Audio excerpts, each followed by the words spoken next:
최근 중국의 행보를 보면 시간이 아깝지만 그래도 한번 떠올려 볼까 합니다.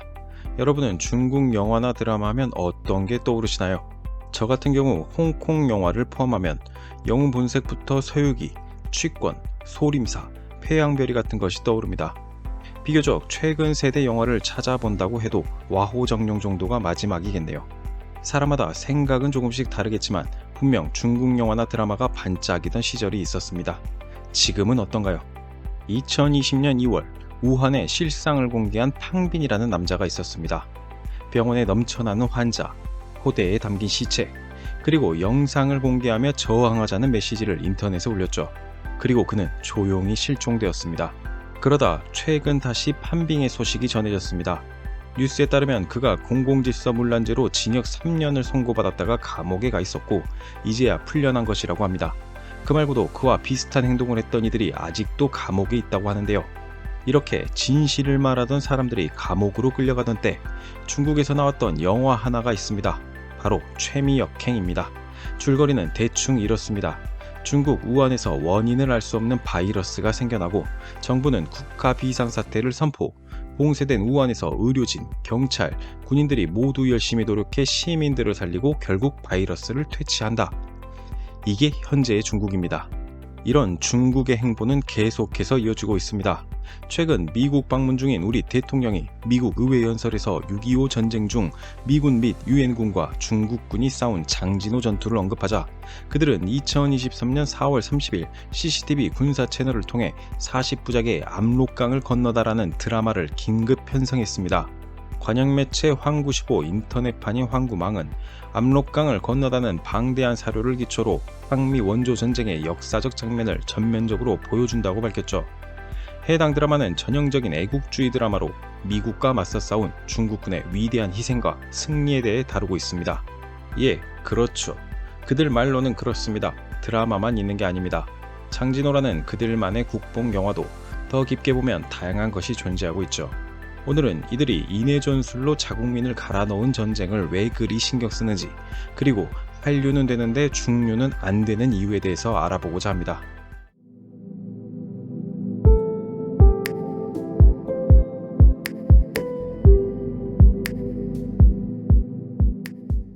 (2017년에는) 문재인 전 대통령이, 올해에는 윤석열 대통령이 미국에서 6.25 전쟁 속 한미 양국의 동맹을 상징하는 일로 장진호 전투를 언급했습니다.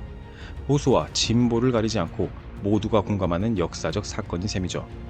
장진호 전투는 1950년 11월 미 제19단 해하 미 제1해병사단이 장진호 북쪽으로 진출하던 중 중공군 사단과 충돌하여 2주간 전개한 철수 작전을 말합니다. 장진호 전투 당시 미 해병 사상자는 2,621명, 중국군은 전사 25,000명, 부상자 12,200명인 것으로 우리나라와 미국은 판단하고 있습니다.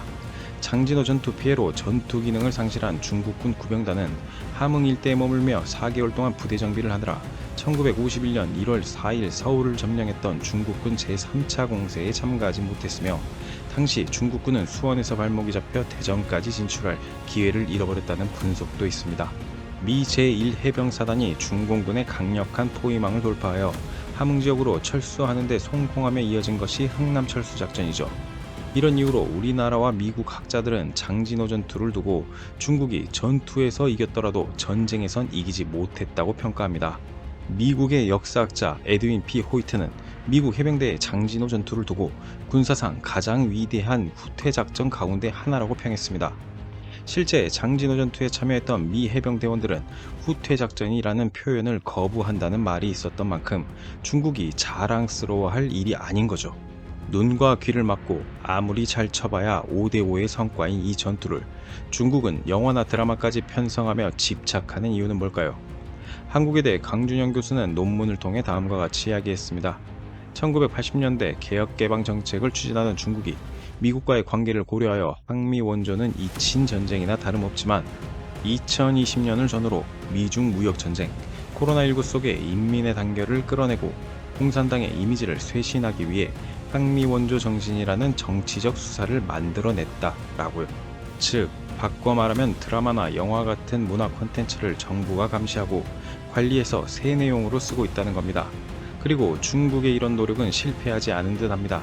중국 영화 장진호는 개봉 2달 만에 8억 9,200만 달러, 우리나라 돈으로 1조 610억 원을 벌었습니다.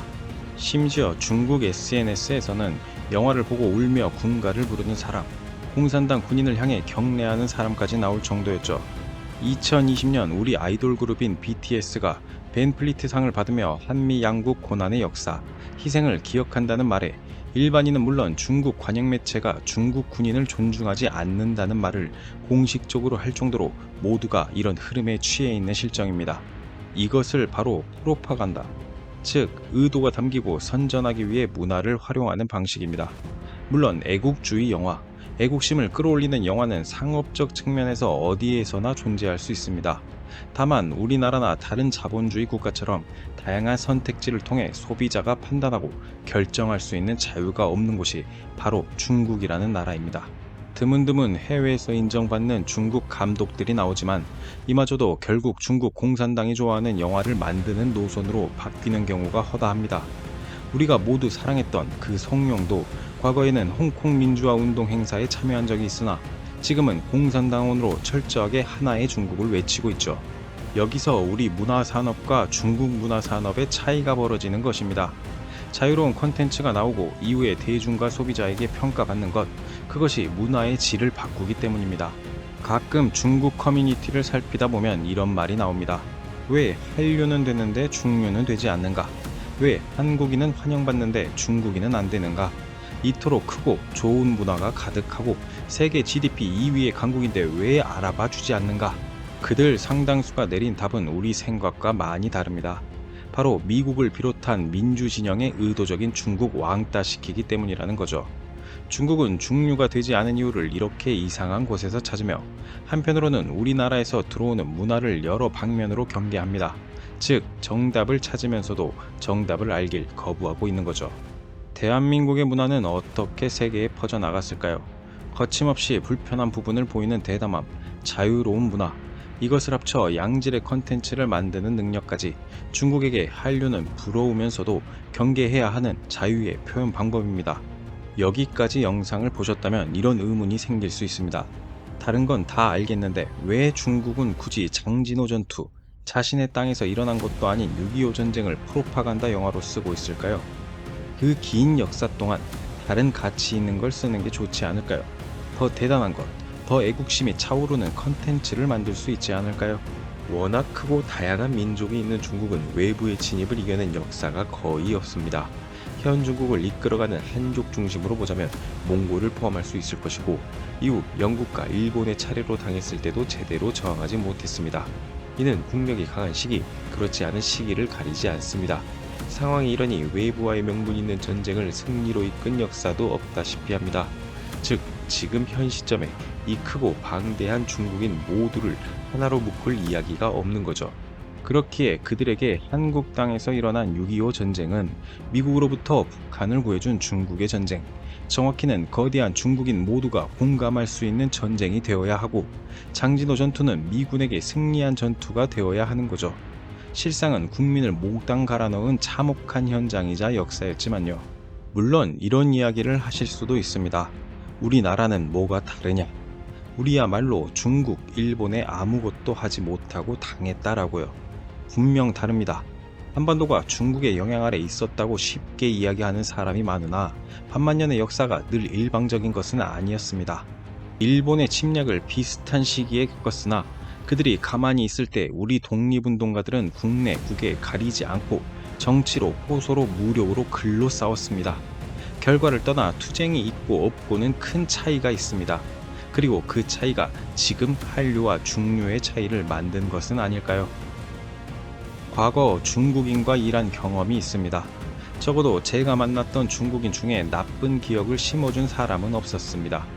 모든 중국인이 나쁜 것도 아닙니다. 자유를 갈망하는 중국인들은 감옥에 가지 않고자, 쥐도새도 모르게 사라지지 않고자 그저 몸을 사리고 있을지도 모릅니다. 다만 이렇게 계속 시간이 흐른다면 그 사람들마저 자유를 갈망했다는 사실조차 잊지 않을까. 그래서 세상 모든 것이 다 자기 것이라는 중국인들이 늘어나 지속해서 우리나라에 영향을 줄까 걱정입니다. 그리고 내심 한국 문화를 향한 중국의 부러움과 시기가 그들을 계몽하는 계기가 되었으면 합니다. 우리 문화는 그만큼 강하니까요. 영상을 시청해주셔서 감사합니다. 구독과 좋아요는 영상을 만드는 데 큰 힘이 됩니다.